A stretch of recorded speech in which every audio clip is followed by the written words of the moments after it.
Saint Irénée, plus 202. Fêté le 28 juin. Irénée venait d'Asie mineure, comme beaucoup d'autres dans cette vallée du Rhône.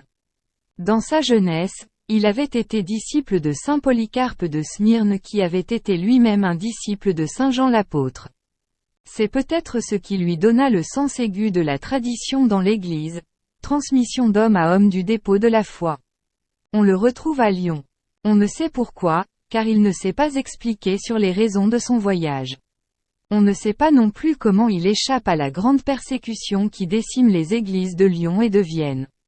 Était-il en mission à Rome comme on l'a dit? En tout cas, il succède à saint Pothin l'évêque de Lyon, mort martyr pendant cette persécution. Il ne cesse de se dépenser au service de la paix des églises. Un grand danger le préoccupe, les doctrines gnostiques qui se répandent dangereusement. Elles nient l'incarnation du Fils de Dieu et mettent en péril l'intégrité de la foi. Saint Irénée les étudie très minutieusement, enquête, interroge, lit. Armé par cette connaissance approfondie de l'adversaire, il rédige un important traité contre les hérésies, pour réfuter ces doctrines ésotériques.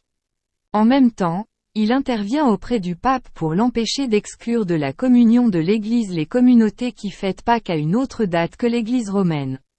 Il n'oubliait pas que son nom signifie « le pacifique ». L'intelligence, la charité et le sens de la tradition apostolique resplendissent dans ses œuvres. Il fut le premier grand théologien de l'Église d'Occident et mourut peut-être martyr.